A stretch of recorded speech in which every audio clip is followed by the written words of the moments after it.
ভিতরে আসবো ম্যাম? জি, আসতে পারেন। Thank you. বসতে পারি আমি? সামনে থাকা মানুষটা চেয়ারের অন্যদিকে ঘুরে থাকা অবস্থায় বলে ওঠে। হুম। কথাটা শুনে ছেলেটা চেয়ারে বসে পড়ে, কিন্তু বসতে যেন তার চোখ আটকে যায়। তখনই সামনে থাকা মানুষটা আর কেউ নাই, তার চির চেনা প্রাক্তন। মেয়েটা দেখতে অসম্ভব মায়াবী। গায়ের রং হালকা শ্যামলা বর্ণের হলেও অসাধারণ মায়াবী। ফেস হাইট কমজোর, 5 ফুট 4 ইঞ্চি থেকে 5 ইঞ্চি হবে বই কি। তখনই বলে ওঠে সামনে থাকা মেয়েটা। তুই এখানে কি করিস? না মানে আসলে হয়েছে কি, ব্যাপারটা তেমন কিছু না। আসল ব্যাপারটা হলো মারো মুছে মারো। তখন না ফুটানি মারতি, আমি এই হব ওই হব কত কি সব বলতি, মনে নাই? আজকে সেই তুই একটা সাধারণ চাকরির জন্য আমার অফিসে। তখন সামনে থাকা ছেলেটা উঠে গিয়ে মেয়েটার হাত জড়িয়ে ধরে আর বলতে থাকে। দেখো, তোমার সাথে যা হয়েছে, আমার আগের বিষয় নিয়ে কিছু মনে কইরো না।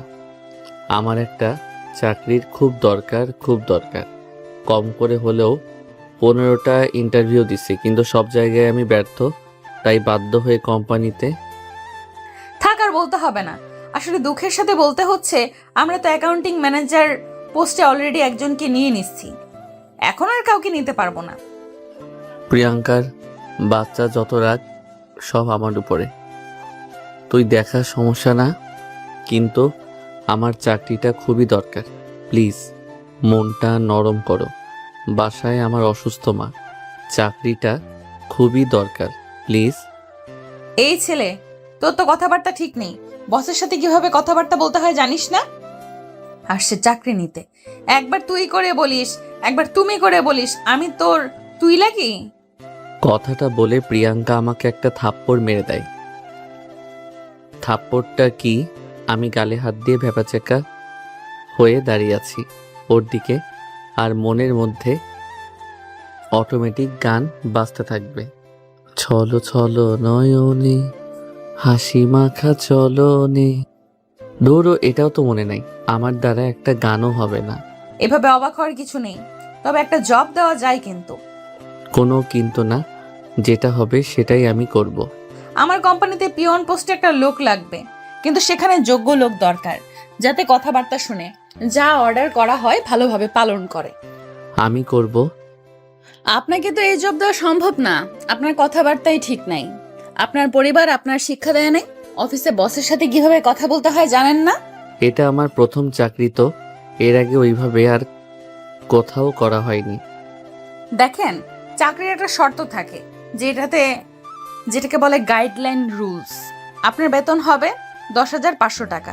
ডিউটি সকাল 8টা থেকে সন্ধ্যা 6টা। কোনো মিস দেওয়া চলবে না। একদিন বাদ দিলে আপনার বেতন থেকে টাকা কাটা হবে। জি, আমি রাজি। সিগনেচার করেন এই জায়গায়। শাওন কাগজটা হাতে নিয়ে পড়তে থাকে। সে দেখে ওখানে 5 বছরের এগ্রিমেন্টের চুক্তি। ওখানে 5টা রুলস লিখে দেওয়া আছে। 1, কোনো কারণে কোনো অবস্থায় সে এই কোম্পানি থেকে যেতে পারবে না 5 বছর পুরনো হওয়ার আগে। 2, সে যদি কোনো কারণে কোম্পানি থেকে যায়, জব ছেড়ে তার বিরুদ্ধে আইনগত ব্যবস্থা নিতে পারবে। 3, সে চলে গেলে নিজের ইচ্ছায় এটা বদলতে 10 বছরের জেল খাটতে হবে। 4, কোনো অবস্থাতেই তার বেতন বাড়বে না এবং অফিস মিস দিলে বেতন কাটতে থাকবে। 5, কোম্পানির ম্যাম যা বলবে সেটা যে বা যেখানেই হোক, কোম্পানির বাইরে বা ভেতরে, সে মানতে বাধ্য থাকবে। আজব ব্যাপার, এটা আবার কেমন নিয়ম? এইসব আবার কোনো নিয়ম হলো নাকি? আমাদের কোম্পানির এটাই নিয়ম, কাজ করলে করেন, না করলে ফুটেন। জি, আমি রাজি। এরপর আমি সিগনেচারটা করে দিলাম। আগামীকাল থেকে আপনার জয়েনিং, এখন গো। ম্যাম, একটা কথা বলতাম। না মানে আজব ব্যাপার, বেয়াদবের মতো এত হেয়ালি না করে বলতে পারছেন না? না মানে আমি কিছু টাকা অ্যাডভান্স করতেন, আমার খুব উপকার হতো। আর আমি তো এগ্রিমেন্ট লেটারে সিগনেচার করে দিলাম, চাইলেও তো এখান থেকে যেতে পারবো না। দয়া করে যদি। কথাটা শুনে প্রিয়াঙ্কার মনটা নরম হলো। এই যে এখানে 5,000 টাকা আছে, বাকিটা মাস শেষে। টাকাটা নিয়ে শাওন প্রিয়াঙ্কার হাত চেপে ধরে তারপর একটা চুমু দিয়ে বলতে থাকে, থ্যাংক ইউ সোনা পাখিটা। বেয়াদব কোথাকার, এক্ষুনি তোকে আমি অফিস থেকে বের করে দিব। তুমি যে চাইলে আমাকে আর বের করতে পারবে না। হাহা। কথাটা বলে শাওন প্রিয়াঙ্কার দিকে একটা চোখ মারে, তারপর সে ওখান থেকে চলে যায়। আর এইদিকে আরে ভাই রে ভাই, আমি ভাবতাম ওরে আমি আমার জালে ফাঁসাবো, এখন তো দেখছি কাহিনীটা উল্টো হয়ে গেল। বজ্জাত পোলা আমারে 3 বছর জ্বালাইছে, এখন আমি আবার পাকনামো করে নিজের ঘাড়ে নিজেই বিপদ ডেকে আনলাম। হায় রে, তবে ও আমাকে চেনে না। ওরে আমি এমন খাটাবো যতটা পরিমাণ মানুষ একটা কুত্তারাও খাটায় না। এভাবে প্রিয়াঙ্কা নিজে নিজে ভাবতে থাকে। অন্যদিকে শাওন ওখান থেকে বের হয়, মানে অফিস থেকে, সোজা ফার্মেসিতে চলে যায়, গিয়ে কিছু ঔষধ কেনে, তারপর বাসার উদ্দেশ্যে রওনা দেয়। এই ব্যস্ত নগরীতে গরমে যেখানে এক পা হাঁটা কষ্টকর, সেখানে শাওন পা দিয়ে হাঁটতে থাকে শুধুমাত্র কিছু টাকা ভাড়া বাঁচানোর জন্য। জীবনে প্রতিটা মানুষের জীবনে এমন কিছু সময় আসে যে তারা খুব করে 5 টাকার মর্ম বুঝে যায়। 10 টাকা তো দূরের কথা, এই 10 টাকা 5 টাকা বাঁচানোর জন্য তারা 5 মিনিট 10 মিনিট কেন 15 মিনিটও হাঁটতে দ্বিধাবোধ করে না। এটাই বাস্তবতা। আর এই শিক্ষাগুলো সারা জীবন থেকে যায়, মানুষ চাইলেও ভুলে যাইতে পারে না। কি রে বাবা, আসছিস তুই? হ্যাঁ আম্মু। আব্বু কই? এই তো শুয়ে আছে। বাবা, তোমাদের আর টেনশন করতে হবে না, আমি একটা চাকরি পেয়েছি। বেতন শুরুতে একটু কম হলেও আমরা দিব্যি খুব ভালোভাবে থাকতে পারবো। আলহামদুলিল্লাহ, তাই যেন হয়। আমি জানি তোমাদের এখানে থাকতে অনেক কষ্ট হচ্ছে, আমি বা কি করব বলো? আমারও তো হাত পা বাঁধা, আমারও তো ইচ্ছে করে তোমাদেরকে আগের মতো ওই জায়গায় ওই পরিবেশে নিয়ে রাখতে, কিন্তু তা কি আর সম্ভব? কিছুদিন কষ্ট করো, দেখো তোমরা একদিন আমাদের সব কষ্ট দূর হয়ে যাবে। আর তোমার ছেলেটা এখন চাকরি করে, একটা জব করে, দেখিও আমাদেরও দিন ঘুরবে। আরে না বাবা, আমাদের কষ্ট হবে কেন? দেখ আমরা কত ভালো আছি। এই কি আসার সময় এত বাজার করলি? এত খাবার আমরা কি 3 জনে খেতে পারবো? মায়ের কষ্ট লুকানো দেখে শাওন আর নিজেকে আটকে রাখতে পারে না। সে মাকে ধরে কান্না করতে থাকে আর মনে মনে ভাবতে থাকে যে মা একটা সময় এত এত বাজার, এত এত খাবার ফ্রিজের এক কোণায় ফেলে রাখতো, সে আজকে ছোট্ট এক ব্যাগ বাজার দেখে এমন করে। আরে পাগল ছেলে, এমন করিস কেন? এভাবে কেউ কান্না করে? আমরা এখানে 1000 গুণ ভালো আছি ওই বড় বড় দালান থেকে। না আছে কোনো টেনশন, না আছে কোনো চিন্তা ভাবনা। এখানে আছে কত ছোট ছোট বাচ্চা। বস্তির আশেপাশের মানুষগুলো পাশে বাসার, এরা অনেক ভালো, সবার মধ্যে কোনো অহংকার নেই। আমাদের এখানে এসে গল্প করে, আড্ডা করে, মন খুলে তাদের সাথে কথাবার্তা বলি, কোনো টেনশন নেই। আর সব সময় নিশ্চিন্তে আল্লাহর ইবাদত করতে পারি। এর জন্য আল্লাহ বলেন, যার যত আছে তার তত বেশি টেনশন। তোমার জন্য যতটুকু আছে যা তা নিয়ে তুমি সন্তুষ্ট থাকো। নিশ্চয়ই তোমাকে পরীক্ষা করা হবে। আমাদের পরীক্ষা চলছে বাবা, হাসি মুখে থাকবি, কোনো বিষয়ে মন খারাপ করবি না। তারপরেও বাবা, ও তো আমার নিজের বোন ছিল, তোমার নিজের মেয়ে। আম্মু তোমারই তো মেয়ে, ছোট থেকে এত কষ্ট করে বড় করলে, আমাদের সাথে এমন কিভাবে করতে পারলে? আমাদের সাথে এমন কিভাবে করতে পারলো বলো? কিভাবে পারলো এমন করতে? কারো জিনিস কেউ নিয়ে জীবনে কোনো দিন সুখী হতে পারেনি রে। তোকে আল্লাহর থেকেও ডাবল ফেরত দিবে, দেখিস, মন খারাপ করিস না। তারপরে শাওনের আম্মু রান্না করতে চলে যায় আর শাওন হাত মুখ ধুয়ে ফ্রেশ হয়ে নেয়। এর মাঝে পাশের বাসা থেকে শ্যামলী চলে আসে। ও কাকা, কেমন আছো? ভালো হয়নি? তখনই শুভর আব্বু শুভর দিকে চোখ ইশারা দেয়। এই ইশারাটা হলো হিডেন সংকেত, যার অর্থ আপদ আবার আসছে। এই তো মা ভালো আছে, তুমি কেমন আছো? ভালো আর থাকুম কই কাকা, ওই টাকলা কালোর জন্য কি ভালো থাকার আছে? ওই একটা পাক্কা হারামি। তা মা নিজের স্বামীকে কি কেউ এভাবে বলে? শ্যামলী হালকা কালো বর্ণের একটা মেয়ে, ওজন খুব জোর 48 থেকে 50 কেজি হবে। গার্মেন্টসে চাকরি করে। শ্যামলী মুখে পান খাইতে খাইতে লাল করে ফেলছে। তখনই পানের ডগায় কিছু মানুষ আছে না, পান খায় আর ডগার মাথার চুন নিয়ে একটু একটু পরে চুন খায়। এইভাবে অনেকটা চুন খেয়ে নিয়ে সে বলতে থাকে, আরে শ্যামলী আপা যে পরিমাণ চুন মুখে দিলেন মুখ তো পুড়ে যাবে। এত চুন খান আপনি? ভাই, আমাদের গরিব মানুষের আবার মুখ তো না, মনে হয় ধান ভাঙার হলার। চুন এটা ওইটা যাই দিয়ে একেবারে হলার হয়ে চলে যাবে। এইখানে এইসব বাঁচাবাচি নেই।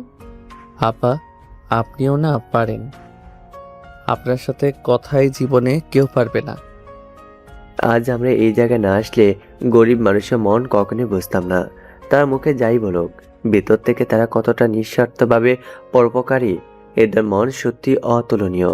শ্যামলীকে দেখ, চাচি অসুস্থ বলে রান্না করতে চলে গেল। কথাটা বাবা তুমি সত্যি বলছো? আসলে এরা মনের দিক থেকে অনেক ভালো।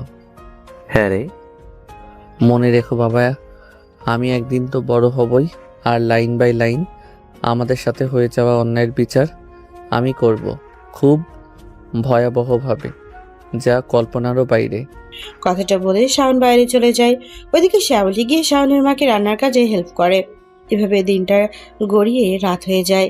রাতে সবাই খেয়ে দিয়ে ঘুমিয়ে পড়ে। সকালবেলা শাওন হালকা নাস্তা করে হেঁটে অফিসের উদ্দেশ্যে রওনা দেয়। এছাড়া তার কোনো উপায় নেই। তার বাসা থেকে যদি রিকশায় করে প্রতিদিন অফিসে যাওয়া আসা করে, তাকে 40-80 টাকা ভাড়া দেওয়া লাগবে, যা তার 10,000 টাকা চাকরির জন্য অসম্ভব। এভাবে ভাড়া দিলে তার মাসে প্রায় 3,000 টাকা চলে যাবে এক্সট্রা। তার পক্ষে অনেক কষ্ট হয়ে যাবে, তাই সে হেরে যায়। এমনিতেই সংসার খরচ, বাবা মায়ের ওষুধের বিল সবকিছু মিলিয়ে কষ্ট হয়ে যাবে, এ কথা ভেবে সে এমন করে। আসলে ঢাকা শহরে যারা অল্প বেতনে চাকরি করে তারা বুঝবে এই ব্যাপারটা। রিক্সাতে উঠলেই 30 টাকার কম ভাড়া নেই, সে আপনি 5 মিনিট যান বা 2 মিনিট যান, যাই হোক। শাওন অফিসে পৌঁছাতেই ঘড়ির দিকে তাকিয়ে দেখে 8:25 বেজে গেছে। তখনই সে প্রিয়াঙ্কার রুমে যায়। আসতে পারি ম্যাম? ওর কথা শুনে মেজাজটা আমার খারাপ হয়ে যায়। হাতে থাকা ফাইলটা ওর দিকে ছুঁড়ে মারি। তারপর বলতে থাকি, বেয়াদপের বাচ্চা, তোর বাপের বাড়ি এটা, যখন ইচ্ছা তখন আসবি। তোর অফিস কয়টায়? 8টা। বাজে কত? 8:25। 25 মিনিট তোর বাপের জিনিস? বের হয় এখান থেকে, ছোট লোকের বাচ্চা। তখন আমি ভালোভাবে ওর দিকে তাকালাম, দেখি ফাইল মাথায় লেগে ওর কপালে একটু কেটে গেছে। ও আমার দিকে মিষ্টি একটা হাসি দিয়ে চুপচাপ রুম থেকে বেরিয়ে যায়। ব্যাপারটা আমার কাছে খারাপ লাগে। এইভাবে করা কি ঠিক হয়েছে? ঠিকই আছে, নির্লজ্জটা আমাকে 9টা মাস কম কষ্ট দেয় নাই। ওর পা পর্যন্ত ধরা বাকি ছিল। একটা রাস্তার কুত্তাও মনে হয় কোনো কিছুর জন্য এমন করে না, কিন্তু তাও আমার কথা শুনে নেই। সেই দিন কতগুলো মানুষের মাঝে আমাকে ছেড়ে চলে যায়। ওর সাথে তো আরো খারাপ ব্যবহার করা উচিত আমার। কি ব্যাপার, অফিসে নতুন নাকি? জি। আপনি আর কোম্পানি পাননি, মানুষ দায় পরে কোম্পানিতে চাকরি করে, কুত্তার চেয়েও খারাপ ব্যবহার। যাই হোক, কি আর বলবো, আস্তে আস্তে বুঝে যাবে। আমি চুপচাপকে পাশের একটা ডেস্কের পাশের চেয়ারে বসে পড়লাম, মাথা নিচু করে আছি। তখনই বেল বাজলো। আমি অফিস রুমের ভিতরে ঢুকলাম। আমাকে দেখে একটা মেয়ে বলে উঠল, একটা ব্ল্যাক কফি দিবেন, চিনি কম দিয়ে। আচ্ছা। তারপর আমি কফি বানাতে চলে যাই। জীবনে ওইভাবে কফি বানাইনি, তারপরও ইউটিউব দেখে দেখে বানালাম। তারপরে অফিসের ওই মেয়েটার কাছে নিয়ে গেলাম। আপনি কি নতুন? জি, আমি এখানে নতুন কাজে এসেছি, মানে পিয়ন। তা বলিনি, এটা আমি জানি যে আপনি এখানে নতুন কাজে এসেছেন। তবে আপনার কফিটা খেয়ে মনে হচ্ছে যে আপনি নতুন কফি বানাইছেন। এর আগে ওইভাবে কফি বানাননি। জি ম্যাম, কোনো কি সমস্যা? আরে পাগল, চিনির পরিবর্তে লবণ দিয়েছেন কেন? এই যা মান সম্মান শেষ। সরি ম্যাম, আসলে দেন, আমি এক্ষুনি ঠিক করে আনছি। না থাক, তবে কফিটা দারুণ লাগছে, নতুন টেস্ট, লবণ কফি। হা হা হা। আপনাকে দেখে মনে হয় আপনি কোনো শিক্ষিত পরিবারের ছেলে বা শিক্ষিত হতে পারেন। তবে আপনি এখানে পিয়ন পোস্টে, ব্যাপারটা আসলে না ম্যাম, আসলে আমি খুব একটা শিক্ষিত পরিবারের ছেলে না। খুব গরিব পরিবারের একটা ছেলে। অনেক চাকরি খুঁজছিলাম কিন্তু পাইনি। কিন্তু মোটামুটি পড়ালেখা জানি। তবে চাকরি না পেয়ে বাধ্য হয়ে এখানে এই জবটা করতে বাধ্য হই। বাসায় অসুস্থ বাবা মা, সব মিলিয়ে আমার আর উপায় ছিল না। বাহ, আপনি তো মনে হচ্ছে খুব দায়িত্ববান ছেলে। তা কোন ক্লাস পর্যন্ত লেখাপড়া করেছেন? জাহাঙ্গীরনগর বিশ্ববিদ্যালয় থেকে অনার্স কমপ্লিট করছি, পলিটিক্যাল সায়েন্স সাবজেক্টে। কি বললেন? জি, যা শুনছেন তাই। আপনি এমন একটা এডুকেটেড ছেলে হয়ে পিওনের চাকরি করছেন? ব্যাপারটা অবিশ্বাস্য। বাই দ্য ওয়ে, আমি যতটুকু শুনেছি আমাদের ম্যাম নাকি জাহাঙ্গীরনগর ইউনিভার্সিটি থেকে উনিও পলিটিক্যাল সায়েন্সে পাশ করেছেন। আপনি কি চেনেন তাকে? আপনাদেরই তো সিনিয়র জুনিয়র বা সমবয়সী ডিপার্টমেন্টের হতে পারে। না ম্যাম, আমি এভাবে চিনি না তাকে। কি ব্যাপার, এখানে প্রেম প্রীতি চলছে? ফষ্টি নষ্টি করার কোম্পানি চালাই না আমি? এই বেয়াদব মেয়ে, কাজ ফেলে এত কথা কিসের? কতবার কলিং বেল বাজাইছি আমি। পিয়নের কি কান খারাপ? কথা কানে যায় না? না ম্যাম, আসলে কপালে একটু ইনজুরি টেপ লাগিয়ে বসেছিলাম। তখনই এই ম্যাম কফির জন্য অর্ডার দিল। আমি তো শুধু কফি দিতে আসছিলাম। কফি দিতে আসা কি পার্সোনাল পড়াশোনার কথা নাকি? প্রেম প্রীতির কথা আমি ভালোই শুনছি। কেন, আপনি কি লুকাই লুকাই আমাদের ফলো করছিলেন বা কোনো কারণে? অতি উত্তরে প্রিয়াঙ্কাকে একটা থাপ্পড় মেরে দেয় আর বলতে থাকে, 2 মিনিটে তোরে আমার কেবিনে যেন দেখি। কথাটা বলেই আমি আমার ডেস্কে চলে গেলাম। কি ব্যাপার, ম্যামকে দেখে মনে হলো কোনো কারণে জেলাস? যাই হোক, আপনি যান, আমি কাজ করি, না হয় আবার এসে শুরু করবে। আমি চুপচাপ প্রিয়াঙ্কার কেবিনে ঢুকিয়ে আল্লাহ জানে মেয়েটা যে পরিমাণ রাগী, কি করবে ভয়ে ভয়ে ঢুকলাম। তুই এখানে আয়। আমি ওখানে গেলাম। না, তুই ওখানে বস। শাওন ওখানে গেল। ওখানে না, বাম সাইডে আয়। বাম সাইডে হাতের কাছে আসতে একটা থাপ্পড় মারলাম। তারপর ওরে বললাম, তুই ওখানে গিয়ে বস। কথাটা শুনে শাওন চেয়ারে গিয়ে বসে পড়ে আর চুপচাপ দেখতে থাকে কি হয়। প্রিয়াঙ্কা কেবিন ছেড়ে হাঁটতে থাকে, একবার ডানে তো একবার বামে যায়, আবার চেয়ারে বসে। শাওন মিটমিট করে হাসতে থাকে। তখনই হাসিটা প্রিয়াঙ্কা দেখে ফেলে। প্রিয়াঙ্কা রাগতেই মুখটা রক্তের মতো লাল বর্ণ করে ফেলে। তারপর আবার নিজের চেয়ারে গিয়ে বসে পড়ে আর বলতে থাকে, 2 মিনিটের মধ্যে একটা চা আনবি। পাতির কালার যেন বেশি না হয়, আবার কালার যেন কমও না হয়। চিনি যেন বেশি না হয়, চিনি যেন কমও না হয়, চিনি যেন মিডিয়াম না হয়। ম্যাম, এটা কোন দেশের চা? এরকম চাই কি আদৌ কে বানাইছে? আমি কই থেকে আনবো? এইটা উগান্ডা হইছে, আমি উগান্ডা থেকে খাইছিলাম একবার। তুই এখন বানিয়ে খাওয়াবি। যদি ভুল হয় তারপর দেখিস আমি কি করি। এমনিতেই আজকে একটা প্রজেক্টের কাজ হাতছাড়া হয়ে গেছে। যে না, সাতচুন্নি রাগী ডাইনি এমন মানুষ আবার প্রজেক্ট মিস করবে না তো আবার পাবে? কিছু বললি তুই? তা তো কই, কিছু বলতে পারি আমি? তুই রে পাকা শেয়ানা জিনিস, বল কি বলছিস? বলছি যে আপনি অনেক ভালো। আপনার মতো মেয়ে হয় না। আপনি পরীর মতো দেখতে। আপনি অনেক লক্ষ্মী, যার বউ হবেন সে অনেক ভাগ্যবতী। শুকনা গাছে তেল দিয়ে লাভ নেই, যা এক্ষুনি কফি বানিয়ে আনবি। দেরি যেন না হয়, তাহলে তো বুঝতেই পারছিস কি হবে। আর কি করারে ভাই, এমন মাইন্ডকার চিপাই ফাইসা গেছি। না পারি কিলতে, না পারি বের করতে। যাই হোক, কারণ এক্সের কোম্পানিতে আর কোনো দিন চাকরি করতে যাইয়েন না কেউ, তাহলে এই অবস্থা হবে। আমি গিয়ে অনেক চেষ্টা করলাম, কিন্তু যে অর্ডার দিছে এমন চাকরি জীবনে বানাতে পারবো আমি? তাও যথাসম্ভব চেষ্টা করলাম। তারপরে সোজা কফিটা নিয়ে রুমে গেলাম। এত তাড়াতাড়ি হয়ে গেল? কেন ম্যাডাম, আপনার উগান্ডার কফি কি দেরি হয় বানাতে? সরি চা। প্রতিউত্তরে প্রিয়াঙ্কা চোখ বড় বড় করলো। ম্যাম এই নেন।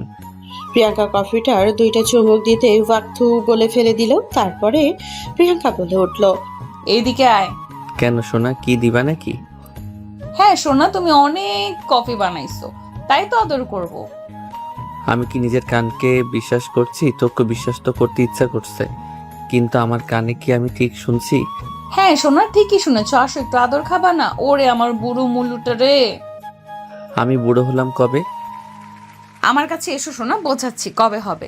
শাওন খুশি খুশি প্রিয়াঙ্কার কাছে যেতেই প্রিয়াঙ্কা তার হাতটা ধরে কফের মধ্যে চেপে ধরলো। 3টা আঙ্গুল কফের মধ্যে ডোবা অবস্থায় শাওন। ও মা গো, মরে গেলাম। প্রিয়াঙ্কা হাত ছাড়ো বলছি। এক ঝাঁকি দিয়ে হাতটা কফির গ্লাস থেকে ছাড়িয়ে নিলাম। তোমার অফিসে কাজ করি বলে জানা, তাই করবে? আমার কাজ একটা, যদি অর্ডার অমান্য হয় এখানে মেরে পুঁতে রেখে দেব। মাসে মাসে টাকা দিয়ে কারো রূপ দেখার জন্য এখানে রাখি না। প্রিয়াঙ্কা বাবু, তুমি চিৎকার করলে যে, আমি ঢুকতে ঢুকতে তোমার চিৎকার শুনে দৌড়ে আসলাম। Any problem? রূপ তুমি আসছো? আসলে দেখো না, আমাদের কোম্পানির পিয়ন হয়ে কিভাবে আমার হাতটা এই চার মধ্যে দিয়ে গেছিল। তোর এখানে চাকরি দিছে কে, ছোট লোকের বাচ্চা? তোদের কাজ যাদের খাবি তাদের সাথে এমন ব্যবহার করা না। তোদের মতো গরিব ফকিনীরা কোনোদিন মানসম্মত হতে পারে না। প্রতি উত্তরে আমি হতবাক। আমি আশাও করি নাই আমাদের 3 বছরের এত সুন্দর একটা ভালোবাসার এই ছোট্ট একটা গ্যাপে আমাকে ভুলে আরেকজনকে আপন করে নিবে। আমারই ভালোবাসার মানুষ একজনকে কি ভুলে যাওয়া এতটাই সহজ? এটাই তো সেই মানুষ যার একদিন সকালে কল দিয়ে ঘুম থেকে না তুললে সারাটা দিন কান্না করত, যারে প্রতিদিন একটাবার হলেও ক্যাম্পাসে আমাকে খাইয়ে দাইয়ে দেওয়া লাগতো।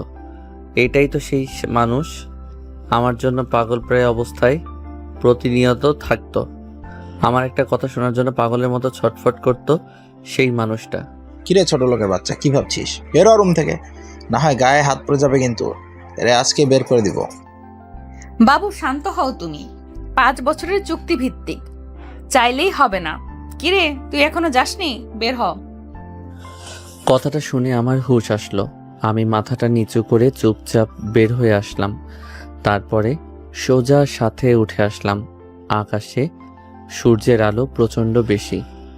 ওই অবস্থায় সূর্যের দিকে তাকিয়ে ভাবতেছি, আমি তোরে ভুলতে পারলাম না, তাহলে ও কিভাবে পারলো? আপনাদের এখনো অনেক কিছু অজানা। আসলে প্রিয়াঙ্কা হচ্ছে আমার এক্স গার্লফ্রেন্ড। ইউনিভার্সিটি লাস্ট 3টা বছর ওর সাথে আমার প্রেম। ও যেন সারাদিন আমি ছাড়া কিছু বুঝতো না। আমি বলতে পাগল প্রায়, কিন্তু কোনো একটা অজানা কারণে আমি ওকে ছেড়ে আসতে বাধ্য হই। কেন হই ও জানে না, গল্পের সাথে থাকেন জানতে পারবেন। কিন্তু ছেড়ে আসা ছাড়া আমার কোনো উপায় ছিল না, বাধ্য হয়ে ওকে ছেড়ে আমাকে আসতে হয়। আজ 9 মাস পরে ও আজ অন্য কাউকে পেয়ে গেল, কিন্তু ওকে ছাড়া আমার একটা রাত যায় না। প্রতিনিয়ত ওর ব্যথা আমাকে খুব করে কুঁকড়ে কাঁদায়, কিন্তু ও আর একজনকে খুঁজে নিল। যাই হোক, আমি তো ওকে ছেড়ে চলে আসলাম। ও কি আমার জন্য বসে থাকবে? থাকবে তো না, নতুন করে শুরু করবে, ভালো থাকবে। ওর মতো ভালো আছে, আমার এত মাথা ব্যথা করে লাভ আছে? থাক না ও ভালো। যাই হোক, আমি ছাদ থেকে নিচে নেমে আসলাম। নিচে আসতেই, কি ব্যাপার পিয়ন মশাই, মন খারাপ নাকি? জি না, তেমন কিছু না। তোমাকে দেখে মনে হয় আমার বয়সী, তাই স্যার না বলে ভাই ডাকতে পারো, সমস্যা নেই। না ধন্যবাদ, ঠিক আছে। ম্যাম তো সবাইকে স্যার বলে, ম্যাম বলে ডাকার অর্ডার করে দিছে। তখন আবার এসব শুনলে বুঝতেই তো পারছেন। আরে ম্যামের সামনে রাখতে কে বলেছে? যখন ম্যাম থাকবে না তখন। আচ্ছা ভাই, ঠিক আছে। তো আমার জন্য একটা কফি বানিয়ে আমার ডেস্কে নিয়ে যাও। আচ্ছা ভাই, আমি এক্ষুনি নিয়ে যাচ্ছি, সমস্যা নাই। তারপরে শাওন কফি বানিয়ে অবরোড ডেস্কে নিয়ে যেতে থাকে। আসেন, এরই মাঝে একটা ছোট্ট ফ্ল্যাশব্যাক আপনাদের দেখিয়ে আসি। আমি বুঝতে পারছি কিছু কিছু জিনিস আপনাদের বুঝতে অসুবিধা হচ্ছে, অনেক কিছুই আপনার। চলেন একটা একতরফা ফ্ল্যাশব্যাক থেকে ঘুরে আসি। আসলে শাওন আর তার পরিবার মোটামুটি ধনী সংক্রান্ত পরিবারের ছিল। শাওনের বাবা ছিল দেশের টপ পোশাক শিল্পপতির মধ্যে অন্যতম একজন। তাদের বড় একটা গার্মেন্টস ফ্যাক্টরি ছিল। শাওন এক্সপোর্ট কর্পোরেশন নামে এর পাশাপাশি 2টা ছোট্ট গার্মেন্টস ছিল। তারা বাংলাদেশ থেকে বিভিন্ন পোশাক তৈরি করে ইউরোপের বিভিন্ন দেশে রপ্তানি করত। মোটামুটি খুব বড় ব্যবসা ছিল। তাদের পরিবারটাও খুব হাসি খুশি শান্তিময় পরিবার ছিল। শাওন সবসময় এই সব থেকে দূরে থাকার চেষ্টা করত। সে তার মতো তার লেখাপড়া ইউনিভার্সিটি নিয়ে ব্যস্ত থাকতো। শাওনের একটা বোন ছিল যা সে শাওনের থেকে বড়। শাওন যখন ইউনিভার্সিটির প্রথম ইয়ারে, শাওনের বোন তখন ইউনিভার্সিটি শেষে পড়ে। তারপরে তাকে দেশের আরেকটা বিজনেসম্যান আকাশ চৌধুরীর একমাত্র ছেলে নাইম চৌধুরীর সাথে বিয়ে দেয়। বিয়ের আজ পর্যন্ত শাওন আর শাওনের বোন যেন দুজন একজন একজনের চোখের মণি ছিল। তাই বোনের এত মধুর সম্পর্ক তাদের না দেখলে যেন বোঝাই যায় না। একজন আরেকজনের ছাড়া খাবারের যেন খেতে চাইতো না। এরই মাঝে বিয়ের প্রথম একটা বছর বেশ ভালোই ছিল। বিয়ের 1 বছর পর শাওনের বোন তো তার শ্বশুর বাড়িতে থাকতো। এদিকে শাওন তার ইউনিভার্সিটি নিয়ে ব্যস্ত। পাবলিক ইউনিভার্সিটিতে ক্লাস করাই লাগবে, না হয় ইন কোর্স মার্ক দিবে না, তাই তাকে ইউনিভার্সিটিতে থাকতে হতো। এরই মাঝে শাওনের বাবা একদিন অসুস্থ হয়ে যায়। তাই এত বড় ব্যবসা শাওনের বাবার পক্ষে দেখা অসম্ভব হয়ে যায়। তখন তাদের ব্যবসার মধ্যে শাওনের দুলাভাই ঢোকে। সবারই বিশ্বাস ছিল শাওনের দুলাভাই আর শাওনের বোন তাদের নিজেরই মানুষ। কিন্তু 1.5 বছর না যেতেই তাদের বোনের যেন চেহারা বদলাতে থাকে। একদিন একটা এক্সপোর্টেড ডিল ফাইনালের কাগজ বলে শাওনের বোন আর শাওনের দুলাভাই শাওনের আব্বুর থেকে অনেকগুলো পেপারে সিগনেচার নেয়। ওইটার মাধ্যমে শাওনের আব্বুর 3টা গার্মেন্টস যত ব্যবসা প্রতিষ্ঠান ছিল শাওনের দুলাভাই নিজের নামে করে নেয়।